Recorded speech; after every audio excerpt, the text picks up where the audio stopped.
Greetings, housemates, and welcome back to Learn to Play Endless Legend. I'm Phwop, and this is early game as the Necrophage. So, we hit turn 20, which means it's time for our Empire plan. Now, you get a warning every on the 14th turn of every 20 turns that says your Empire plan time is coming up. You should make sure you have enough influence points to do what you want. Now let me remind you, influence points are generated by cities primarily, and they're kind of rare. They're mostly generated by your various districts. The higher your city level, the more better. And of course there are specific technologies like this one that can net you some extra influence. Higher level, Glory of Empire is specifically really good. Now, influence points are, you don't need a huge amount of influence points if your empire is only a couple regions, like one or two. You'll start needing more and more, especially as your empire gets bigger and bigger, because the cost of your empire plan increases. So what is an empire plan besides this little red letter you get every 20 turns? The empire plan is kind of a medium-term direction for your empire. You can choose to spend influence to gain various bonuses. And all the bonuses are pretty good, depending on what you're after. Now, I only have 33 influence points. Usually I like to have enough to buy at least 2. And if you're wondering how will I know if I have enough influence, you can always come to your Empire Management screen, F1, and there'll be a button called Simulate, unless it's turn 20, 40, 60, in which case it'll say Edit. And when you simulate, you can go in here and you can just do this, and it'll tell you how many points you'll need, how many you currently have, and how many you're getting a turn, so you can estimate. Since it warns you with 6 turns to go, often that's enough to make sure you get that one more or you meet your limit. So, what am I going to go for? I want 20% more science from my cities. Yes! If I were going to build a bunch of attack units, this is a pretty good one. If you get this one's a little hard to understand. Remember that when it says per population on cities, it means population assigned to produce dust. Not just 3 per population if you have a 6 population city that's all working industry or all farming. This isn't going to do you any good unless you actually have people mining dust. And for the Broken Lords, that's great because they want lots of dust. Dust is their food, and it's dust, and it's how they regenerate their units. It's great. For the roving clans, sure, pretty good.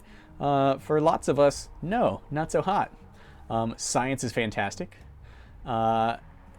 Military unit cost is okay, in my opinion.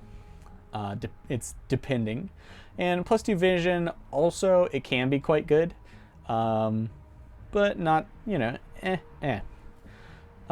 Now, there are further tiers unlocked at specific eras, 2, 3, and 4. You get access to more and more. They are more expensive. And remember, for each city, all of them become more expensive. And then for each tier you go out, they get more expensive. And you get all previous bonuses as well. The military one can get really brutal. The last one is like 50% more health on all of your units.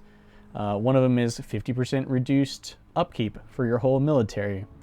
The Era 2 for Empire and Expansion, I end up using for the whole game because it's plus 25 approval in all cities. These bonuses are really important, and so it's kind of important that you pay attention to how much influence you're getting and what you want, as well as how fast you're expanding your empire, lest you outgrow your influence. So we set an empire plan. As long as it's still turn 20, you can come back and switch around. But I think we're good. We're going to up our science output, and I don't believe it kicks in until next turn. But then for the next 20 turns, you're stuck with whatever you could afford and whatever you decided to do. And you get to do it again. So this is a beautiful way to kind of customize what your empire is doing in the moment. I think they're not all perfectly balanced, but since every race has the same choices, it doesn't really matter. None of them are bad, that's for sure. I would also like to note that the Draken actually unlock an extra tier ahead of their current tech level. So if they're they're tier 1 in technology wise, they will actually have access to tier 2. And since they are masters of generating and using influence, it's not hard for them to get some really sick bonuses early on from their empire plan. So Draken players should pay special attention to empire plan building. If you want to go for, if you want to have more influence when your empire plan rolls around, remember that assigning just one worker can double or more your initial influence production, and can be well worth it once you get your industry up and rolling. Because, like, what's that going to cost us? 1 turn on the Animal Husbandry Center? Sure. And what am I going to get for it again? 20% unit cost reduction for 20 rounds? It can definitely be worth it. So think carefully about how you're doing it.